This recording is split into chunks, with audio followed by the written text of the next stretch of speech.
This module maps the relationships in demons, not as character connections, but as forces.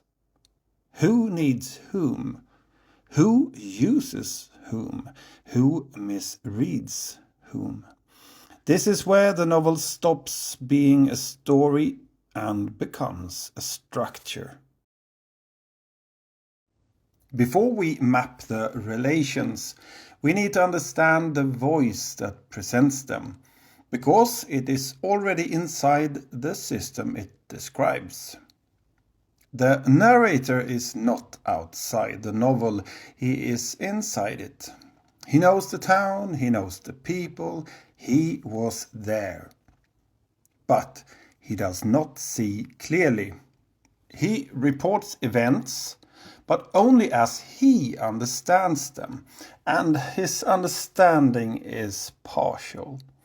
He misses connections, he misjudges importance. He explains too much in some places and not enough in others. At times he seems confident, at others uncertain, correcting himself, revising what he has just said. He is not unreliable in the sense of lying. He is unreliable because he is positioned. He cannot see the system he is describing. And that is exactly why he is necessary. The novel does not give us a voice above the system, only voices within it. The narrator, GV, is one of them. And what we receive through him is not clarity, but proximity to a world that cannot understand itself.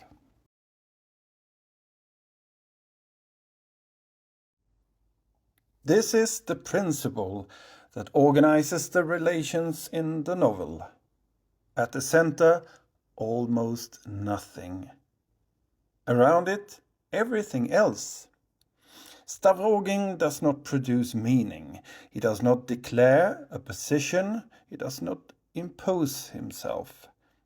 And because of that, everyone else produces meaning in excess. They interpret him, complete him, need him to be something. The system is not built from action, it is built from projection. Here is a diagram that unlocks the relations in the novel. Stavrogin is at the center, not because he acts the most, because he acts the least. He is there because everyone else needs him. Chatov needs a prophet, Kirillov needs a witness. Pyotr needs not a ruler, but a figure he can turn into power, a symbol he can use. Lisa needs intensity. Dasha needs someone to save. And Maria is not drawn to him in the same way. She is bound to him, as his wife, publicly, irrevocably. She does not construct a meaning around him. She exposes what is there. Each of the others builds a Stavrogin that does not exist. Maria places him where he cannot escape what he is. And Stavrogin gives each of them just enough to continue without believing any of it. Nothing flows outward from the center. Everything flows into it. The relationship between Stavrogin and Pyotr is the most dangerous relation in the novel. Pyotr does not believe in Stavrogin, as the others do. He idolizes him and uses him. Stavrogin provides presence, ambiguity, authority without content. Pyotr converts that into myth, structure, movement. Stavrogin is what can be believed in. Pyotr is what acts. Together they produce a center that appears real. But the one who operates it knows what it is. Chatov treats Stavrogin as origin, not symbol, source. He believes Stavrogin gave him faith, and that is not entirely false. Stavrogin did speak those words, but he spoke them to persuade himself, not to teach Chatov. Chatov had certainty in what was actually doubt. Chatov remains inside a revelation whose source has already emptied out. This is not betrayal, it is belief without foundation.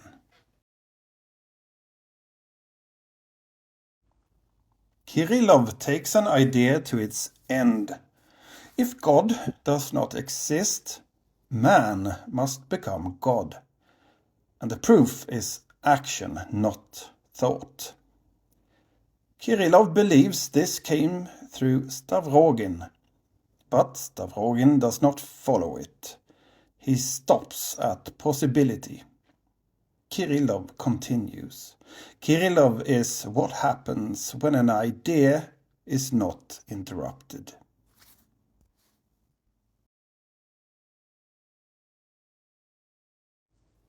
Lisa does not interpret Stavrogin.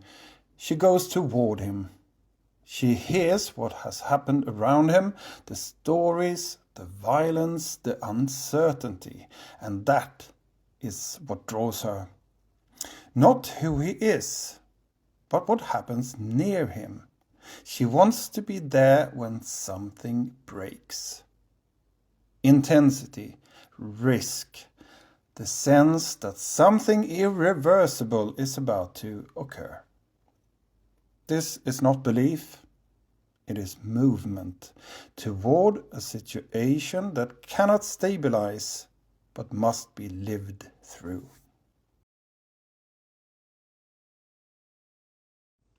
Dasha and Maria see more clearly than the others, and it changes nothing. Dasha sees the damage in Stavrogin, his distance, his indifference, the way nothing holds. And she believes he can be brought back. She stays near him. She tries to care for him. Maria sees something else, not depth, but falseness. She does not try to understand him. She names him publicly as someone who is not what he appears to be. Her madness is not only confusion, it is also a kind of vision. These are the only relations not built on illusion, and that is why they have no power. In this system, seeing clearly does not change what happens.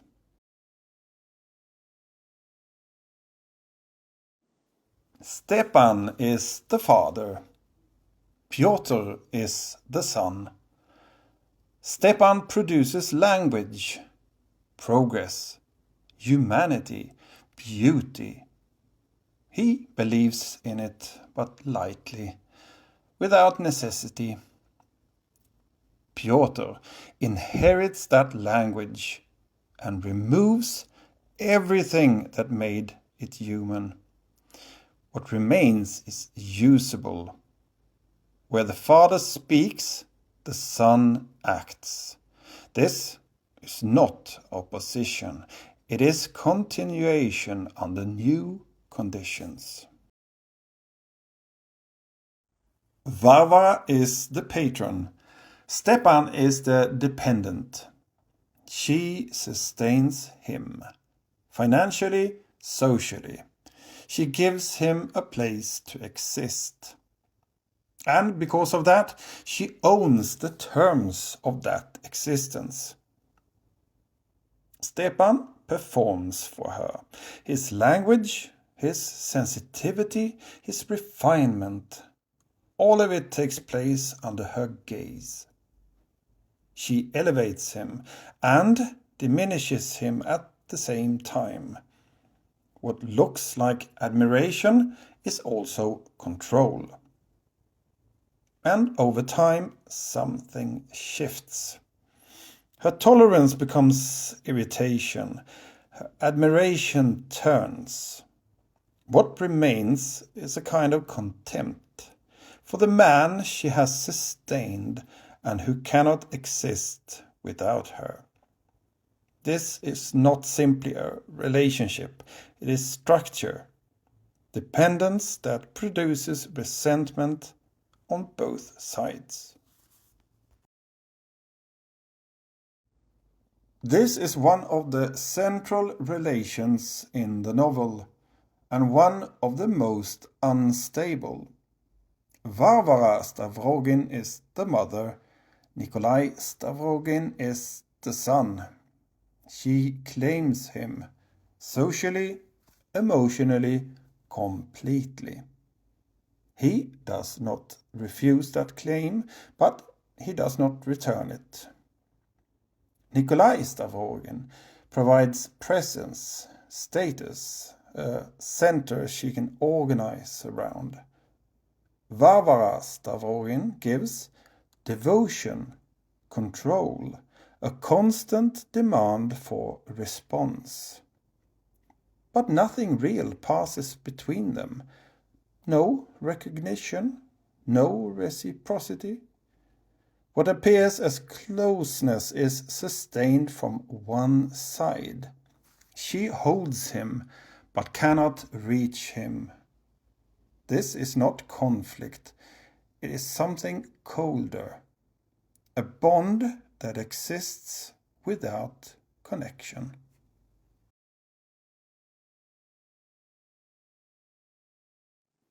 Lebyadkin moves through the novel in a different register.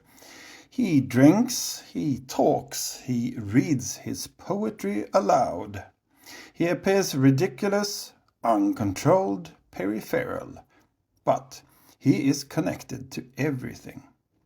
He is Maria's brother. He knows what others try to conceal. And because he cannot control himself, he cannot conceal anything for long. What others manage, he exposes, not deliberately, through excess, through noise, through the inability to keep form. He does not interpret the system, he leaks it. And in doing so, he becomes dangerous, not as an actor, but as a point where what is hidden breaks through. Lemke represents authority, administrative, procedural, ordered. He believes the situation can be managed, observed, contained, directed. Yulia Mikhailovna represents something else. Ambition. She sees the same situation as an opportunity. A stage, a gathering, a moment to rise. They are not opposed. They reinforce each other.